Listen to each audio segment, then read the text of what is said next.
Bruce Springsteen's relationship with his father was anything but perfect. There was a lot of depression, neglect and anxiety. But Bruce being Bruce, he really tried to fix that relationship. And it all changed on the 30th of September in 1982 when Bruce released his 6th studio album, Nebraska. Let's discover the hidden depths of Nebraska.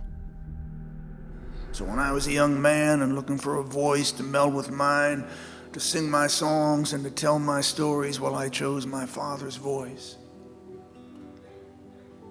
Because there was something sacred in it to me.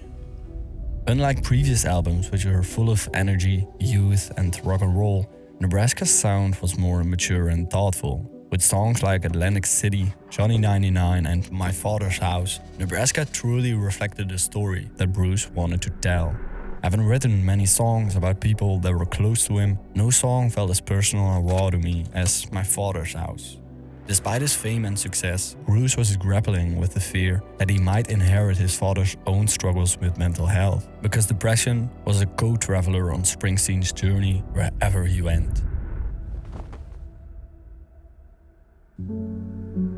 His father was a man of many trades, while his mother was an ordinary, hard-working woman. Bruce himself said that he was a mama's boy, living in dread of his father. Yet his affection for his dad never changed, even if it was one-sided at many points throughout his childhood.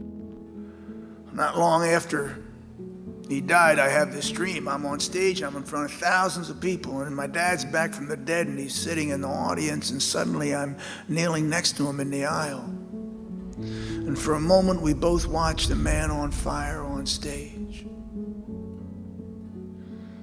Well, I kneel next to him in the aisle, and I say, look, Dad, that guy on stage. And that's how I see you. Mental health illness can often run in families, and because Bruce's father, because of his own demons, was often occupied with himself, he was unable to form a meaningful relationship with his son. For many men, Bruce's story can be a story of hope. Let's dive deeper into the narrative of Nebraska. In the 3rd track of the album, Mansion on a Hill, Springsteen talks about a father taking his child through the town to eventually end up watching a mansion upon a hill. It feels for me that this is a synonym for a better future. A future that holds hope, even if it's far upon a hill. We all have to strive to walk upon that hill and carry our burdens with it. Even if Bruce's father himself couldn't anymore, as later in the song the narrative becomes singular and Bruce has to walk that hill alone. Then in the 5th song of the album, there's a line that resonates deeply with me. Man turns his back on his family, he just ain't no good. This single line truly sums up the feeling that Bruce must have had about his own family, and especially the relationship with his father. There's always a time to make amends and to look at a better future, but there's more about that in My Father's House. The relationship with his father has been a theme throughout all of Bruce's career, and it climaxes with this song. During the late 70s, Bruce has begun to feel more depressed and scared that he might fall into the same pit as his father did. For years, he would drive past his father's house in Freehold, New Jersey, reminiscing about the past.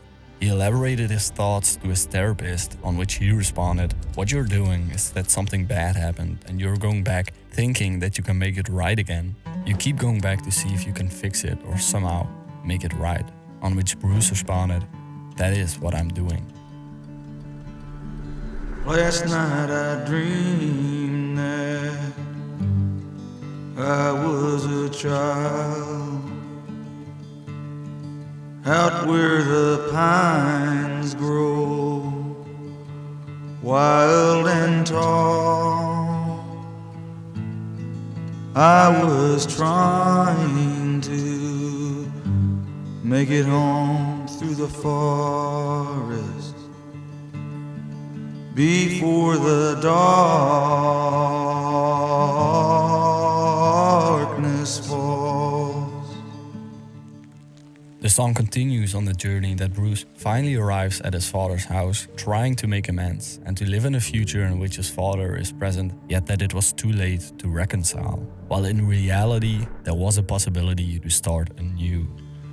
I walked up the steps and stood on the porch. A woman I didn't recognize came and spoke to me through a chain door. I told her my story and who I'd come for. She said, I'm sorry, son, but no one by that name lives here anymore. We are ghosts, or we are ancestors in our children's lives.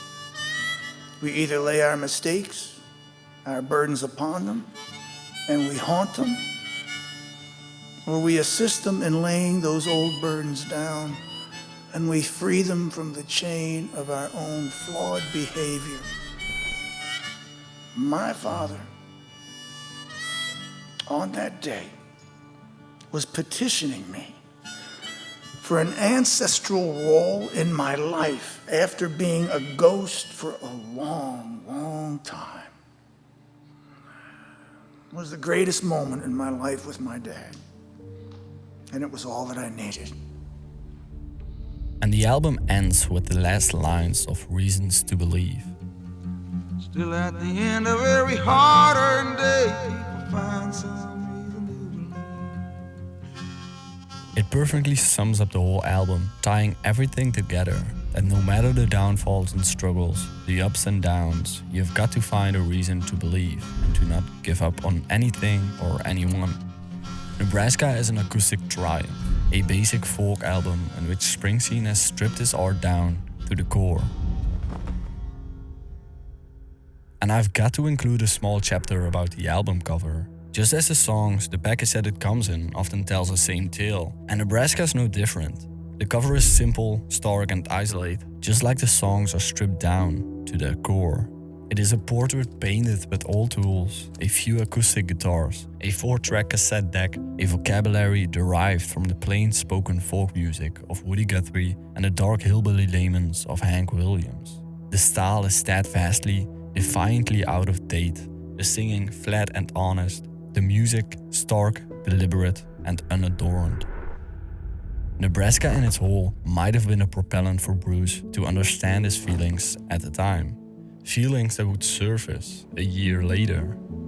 Behind Bruce Springsteen's legendary career lies a deeply personal narrative, one shaped by his complex relationship with his father.